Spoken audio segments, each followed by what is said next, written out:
कोई bomb blast या कुछ एंटी नेशनल चीज नहीं की थी देश के अंदर। मैं उसके साथ तो नहीं हूँ, लेकिन वो he is not some terrorist. कभी बॉलीवुड की सबसे बोल्ड और ग्लैमरस एक्ट्रेस और आज भगवा चोला ओढ़े साध्वी बन चुकी ममता कुलकर्णी, लेकिन इस बार वो अपने लुक्स या फिल्मों की वजह से नहीं, बल्कि अपने एक ऐसे बयान से सुर्खियों में हैं जिसने सबको हैरान कर दिया है। गोरखपुर में उन्होंने दाऊद इब्राहिम पर जो कहा, उसने सोशल मीडिया से लेकर पूरे देश में हलचल मचा दी। आखिर ममता ने ऐसा क्यों कहा? क्या ये गलतफहमी थी या कुछ और? चलिए जानते हैं पूरी बात, शुरुआत से अंत तक। लेकिन आगे बढ़ने से पहले अगर आप हमारे चैनल पर नए हैं तो सब्सक्राइब बटन जरूर दबाएं ताकि ऐसी हर अपडेट आप तक सबसे पहले पहुंचे। एक वक्त था जब ममता कुलकर्णी का नाम सुनते ही बॉलीवुड की चमक दमक आंखों के सामने आ जाती थी। 90 के दशक की सबसे बोल्ड, सबसे चर्चित और सबसे खूबसूरत अभिनेत्रियों में से एक थी वो। उनकी फिल्मों के गाने, उनके डायलॉग और उनका अंदाज उस दौर के लाखों दिलों पर राज करता था। लेकिन फिर अचानक वो दुनिया से जैसे गायब हो गईं। लंबे समय तक कोई खबर नहीं आई और जब वो दोबारा लोगों के सामने आई तो पूरी तरह बदल चुकी थीं। फिल्मों की ग्लैमरस हीरोइन अब भगवा वस्त्रों में नजर आईं और अब जब वो फिर एक बार सुर्खियों में आई हैं, तो वजह उनके पहनावे या आध्यात्मिक जीवन की नहीं, बल्कि एक ऐसा बयान है जिसने पूरे देश को चौंका दिया है। हाल ही में गोरखपुर में हुए एक आयोजन के दौरान ममता कुलकर्णी ने दाऊद इब्राहिम पर ऐसा बयान दे दिया जिसकी किसी ने उम्मीद नहीं की थी। उन्होंने कहा कि दाऊद इब्राहिम ने कोई बम ब्लास्ट नहीं किया और वो आतंकवादी नहीं है। उनके शब्दों में दाऊद को लेकर जो धारणा बनी हुई है वो सही नहीं है।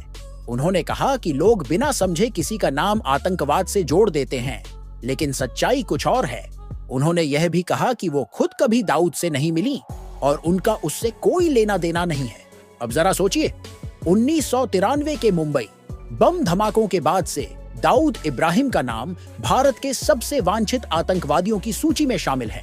उसका नाम न केवल मुंबई धमाकों बल्कि अंडरवर्ल्ड से लेकर ड्रग तस्करी और हत्या जैसे कई गंभीर अपराधों से जोड़ा गया है। ऐसे में जब कोई सार्वजनिक व्यक्ति, और वो भी ममता कुलकर्णी जैसी जानी मानी शख्सियत, उसके समर्थन में कुछ कह दे तो देश में हलचल मच जाना लाजमी था। जैसे ही ममता का यह वीडियो सोशल मीडिया पर फैला, हर तरफ प्रतिक्रियाओं की बाढ़ आ गई। कुछ लोग हैरान थे, कुछ नाराज और कुछ को यह सब एक प्रचार स्टंट लग रहा था।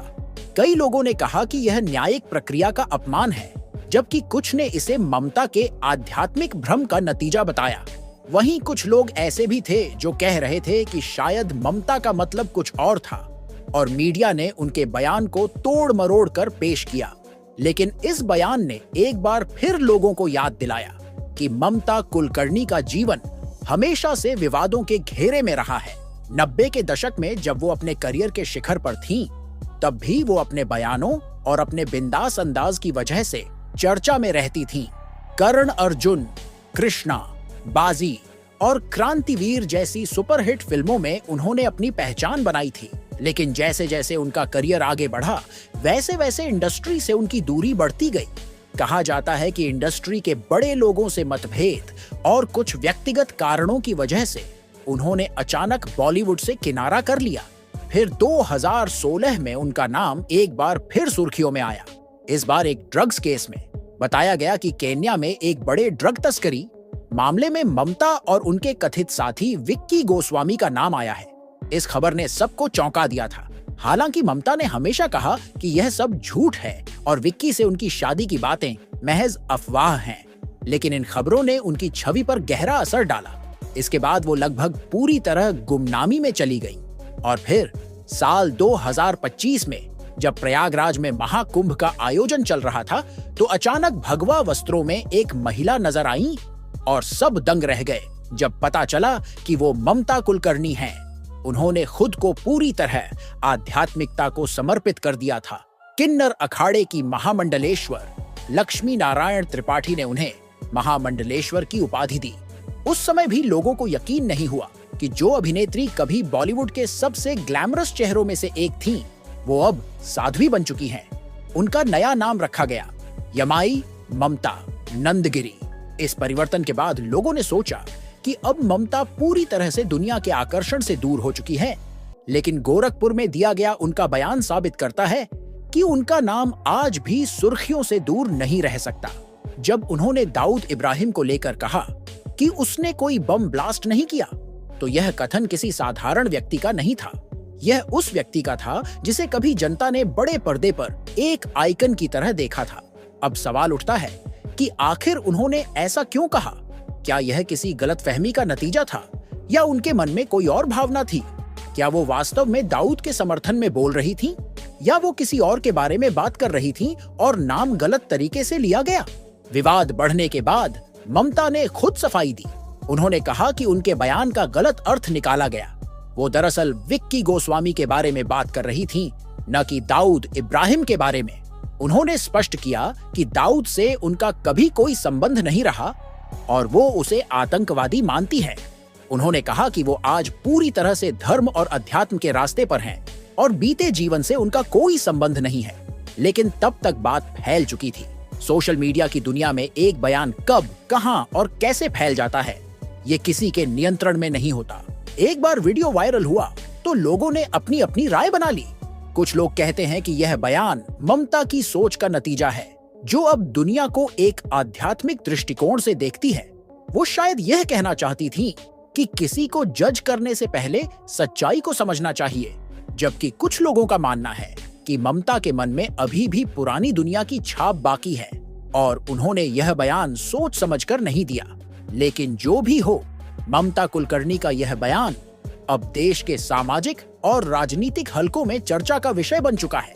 कुछ पूर्व अभियोजकों और कानूनी विशेषज्ञों ने तो यहाँ तक कहा कि यह बयान देश के लिए गैर जिम्मेदाराना है, क्योंकि यह ऐसे व्यक्ति के समर्थन में जाता है जिसे भारत का दुश्मन माना जाता है।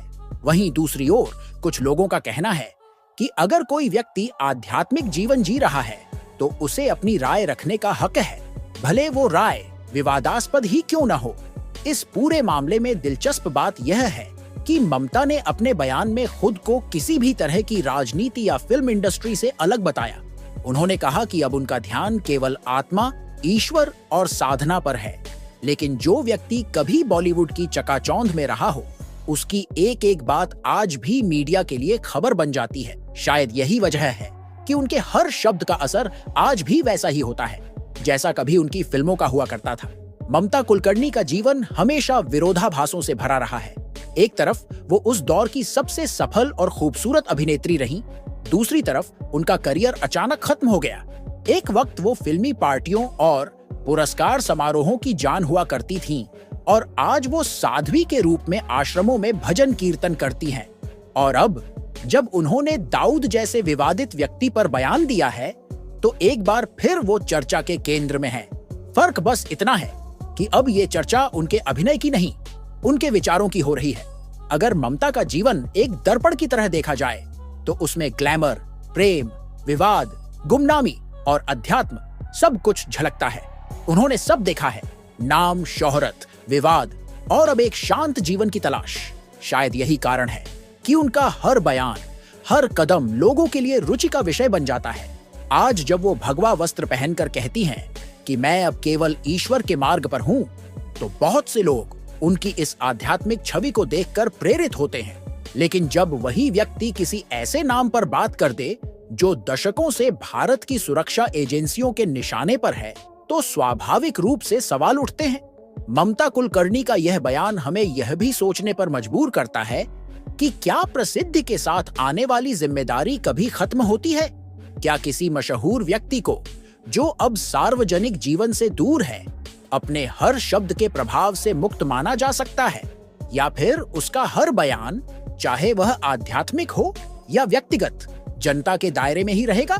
शायद इस सवाल का जवाब आसान नहीं है, लेकिन इतना जरूर कहा जा सकता है कि ममता कुलकर्णी अब भी वही हैं जो हमेशा रहीं, बेबाक, साहसी और कभी भी विवादों से दूर न रहने वाली। उनकी कहानी या कहें उनका जीवन हमें यह दिखाता है कि कैसे एक व्यक्ति समय के साथ बदल सकता है, लेकिन उसकी पहचान, उसकी छवि और उसके शब्द हमेशा उसके साथ चलते हैं। आज वो चाहे जितनी दूर हो फिल्मी दुनिया से, लेकिन जब उनका नाम आता है तो लोगों के दिमाग में अब भी वही चमक उठती है जो 90 के दशक के पर्दे पर दिखाई देती थी।